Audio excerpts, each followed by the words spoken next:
Bismillahirrahmanirrahim. Baiklah, saya akan lanjutkan ya berkaitan dengan tindak pidana korupsi. Jadi kalau arti korupsi secara umum adalah berkaitan dengan ketidakjujuran, penyimpangan dari kesucian, kemudian suka menerima uang sogok, menyelewengkan uang atau barang milik perusahaan atau negara, menerima uang dengan menggunakan jabatannya untuk kepentingan pribadi dan lain-lain. Maka sejak awal sebagai mahasiswa Fakultas Hukum, dalam hati harus sudah berniat untuk tidak melakukan untuk tidak melakukan korupsi, karena tugas saudara adalah mencegah dan menanggulangi korupsi. Jadi besok kalau sudah lulus sebagai sarjana hukum, itu adalah harus diingat-ingat bahwa tugas saudara adalah menegakkan hukum, mencegah dan memberantas tindak pidana korupsi. Dan itu harus jujur, harus bermoral, kemudian nanti tidak menyelewengkan uang negara dan sebagainya. Jadi pengertian korupsi itu ternyata sangat buruk. Maka dia disebut dengan tindak pidana, yang bagian dari tindak pidana itu adalah korupsi atau kejahatan. Sekarang apa pengertian korupsi secara yuridis? Pengertian korupsi secara yuridis adalah perbuatan melawan hukum dengan maksud untuk memperkaya diri sendiri atau orang lain yang dapat merugikan keuangan atau perekonomian negara.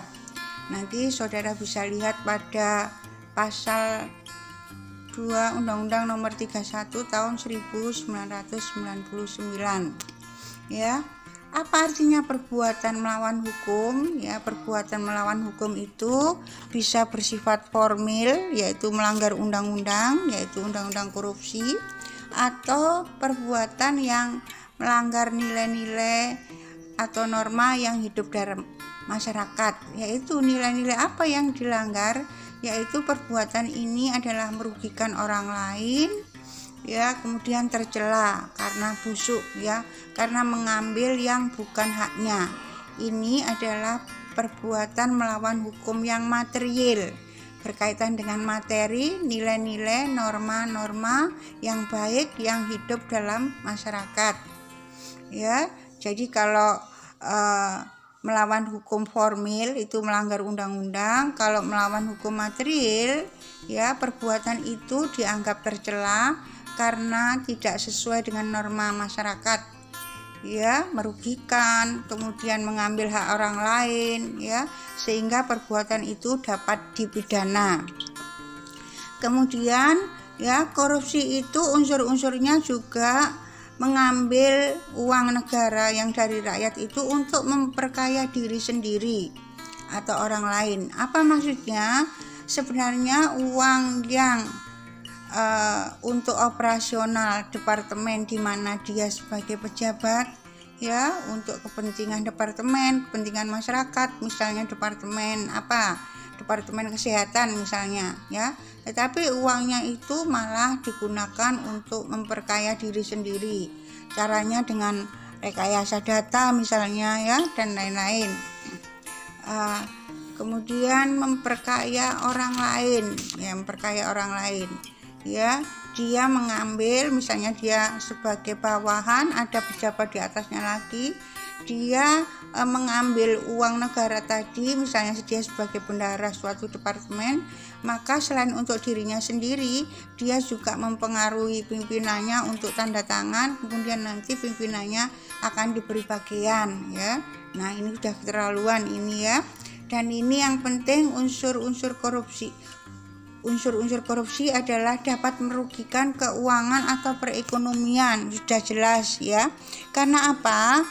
Uang negara itu yang dihasilkan dari pajak, kemudian dari sumber daya alam Indonesia juga, ini sebenarnya untuk kepentingan masyarakat, untuk kepentingan warga masyarakat di Indonesia, tapi malah diambil oleh orang-orang yang melakukan korupsi tadi, yang biasanya disebut koruptor, sehingga perbuatannya tadi bisa merugikan keuangan juga perekonomian negara. Perekonomian negara yang sebenarnya dananya itu cukup untuk kepentingan masyarakat, untuk meningkatkan kesehatan, pendidikan dan sebagainya, malah berkurang karena banyak yang diambil secara melawan hukum. Jadi itu pengertian korupsi secara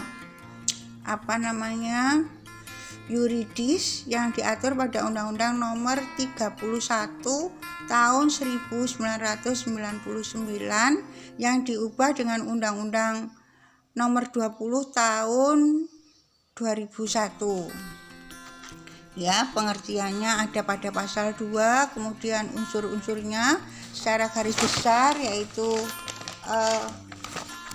melawan hukum baik formil maupun material, kemudian untuk memperkaya diri sendiri, kemudian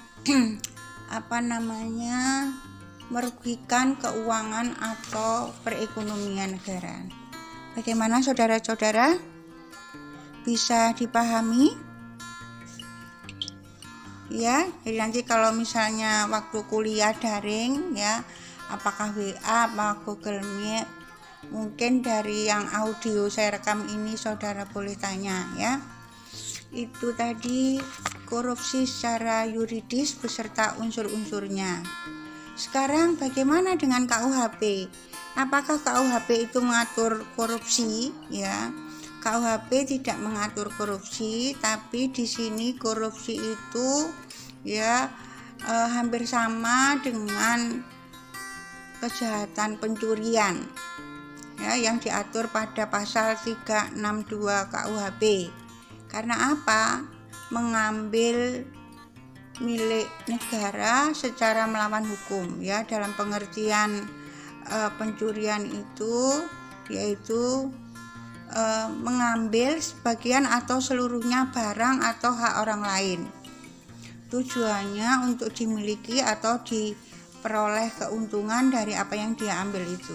Jadi sama-sama mengambilnya. Yang satu itu kalau KUHP itu mengambil uang atau barang milik umum masyarakat ya, misalnya ada pencurian biasa, ada perampokan dan sebagainya. Tapi kalau korupsi ini mengambil milik negara untuk memperkaya diri sendiri. Kalau yang dari KUHP pasal 36 KUHP itu mengambil tujuannya untuk dimiliki ya, diperoleh keuntungan dari barang tersebut. Saya kira itu saudara-saudara pengertian korupsi secara yuridis beserta unsur-unsurnya, kemudian padanan yang diatur pada KUHP berkaitan dengan korupsi. Bagaimana saudara-saudara? Ya, Ibu berharap penjelasan ini bisa